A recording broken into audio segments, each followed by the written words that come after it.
Gone Too Far is a 2014 release British comedy drama directed by Destiny Ekarega. It focuses on a housing estate in Peckham in London, namely the young inhabitants. So there's a guy called Yemi, who's played by Malachi Kirby. His brother is arriving that day from Nigeria, and he hasn't seen him since they were kids, I think. So his mum's very excited that his long-lost brother is finally coming to London. As a young guy in London, Yemi's constantly trying to be cool, impress the girls.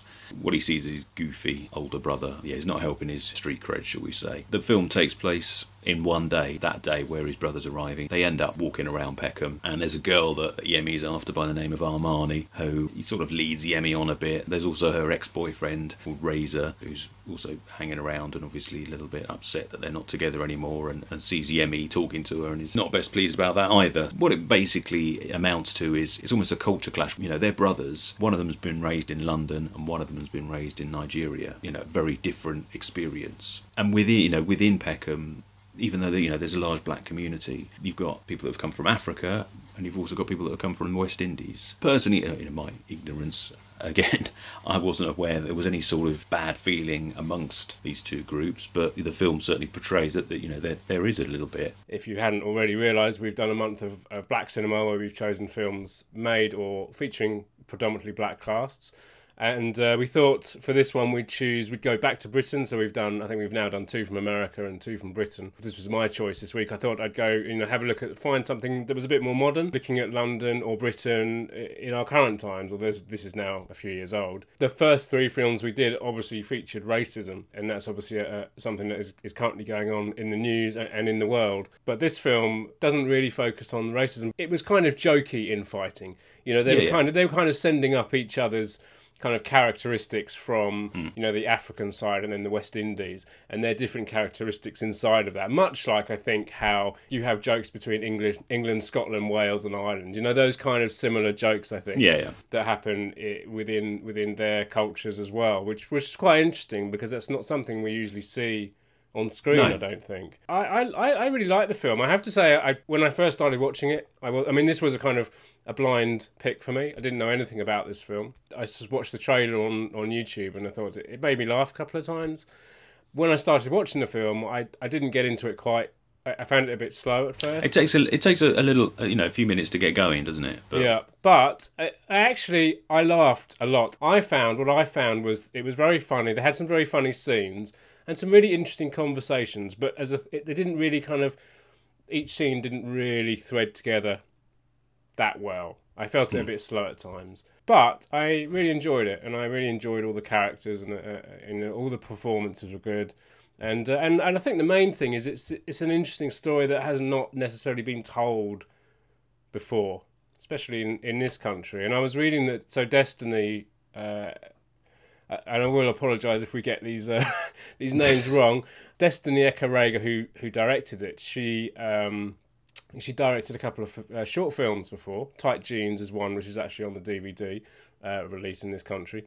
This was originally done as a play at the Royal Court Theatre in London, and I think when she saw it, it was her life, because she had a similar thing with her brother. So she met her brother for the first time when she was a teenager, because he came over from Africa, I believe. And so she saw this on stage and was like, oh my god, this is my life. I want to tell this story on film. And then she got the opportunity to direct it. Yeah, no, I thought it was good, and I thought it's got some really funny, touching moments. And I think that's what's also nice about it. There's no violence. There's a few fights in there, but there's no, there's that problem, isn't there? Whenever we see news articles about these estates in London, it's always because there's been a stabbing. If you were to believe the news, it's just it would just be crime-ridden round every corner. Obviously it's not like that. It was nice to see a film that represents that. There's an interview with her there's a Guardian interview that I read with her, and she said, she wanted to kind of portray a London that's not gritty, or those estates they're not all gritty and grey. She remembers them being very colourful growing up, and in fact she referenced Spike Lee's Do the Right Thing, which itself is a very colourful film, and that's also another film that takes place during one day.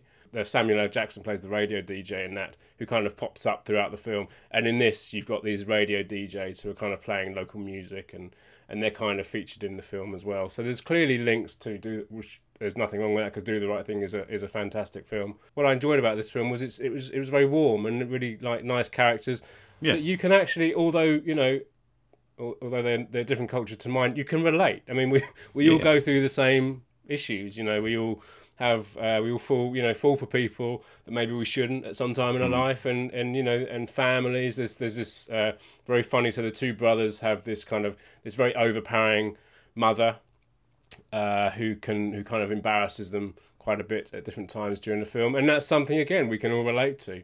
I thought it was quite sweet, this film. I thought it a nice debut for the director. Yeah, I really enjoyed it. It's funny, and but it had a good message as well. And like you say, some interesting conversations between the characters. And you'd have some characters, making disparaging comments about, like Africans, for example. Then you'd have another character, sort of pulling them up on it and say, that's a stupid way to think. So it illustrates these silly prejudices that people have that aren't really necessary. There's a very funny scene in a car. They've kind of hotboxed this car. They kind of have this conversation about, although they were born here, they don't feel like they are English, because if they go out and live out in the sticks, it's very wiped out in the sticks. And I like the little conversations like that. So it was very aware. This film, I think, but it wasn't trying to sort of bash you over the head with it. It was just sort of just conversations. Just conversations, just little I think it was very observational. I thought the observations of day-to-day life and the world around them felt very realistic, and that's what I liked about it. And it was, it was acted perfectly well. I think some of the actors have gone on. I mean, this is a debut film by this director, and I think for a lot of the actors, although I think they've cropped up in TV things here and there, they have gone on to do other things. I think there's a couple. One of them's in Doctor Who. Yeah, Tosin Cole, who plays Razor, he's one of the companions in the current series of Doctor Who. Malachi Kirby's done lots of different things in a Sky series last year called Curfew, which had Sean Bean and Miranda Richardson and loads of other people in it. So Armani is played by Shanika Warren Markland, and she's done a couple of films with Noel Clarke, the Adulthood, which is a sequel to Kidulthood, and also 4321 as well. And she's got a little friend called Paris, played by Adeleo Adedeo. She's turned up in a lot of stuff as well. Yeah, and his brother's played by a guy called O.C. UKJ. So apologies for the pronunciation again if it's wrong. Again, he's really good in it. I think he's actually from Lagos. He was great, and he does the kind of classic, which again I totally related to, is when he turns up and he's wearing sandals with socks on, which you just don't do. You don't do that. No. Whatever culture you come from.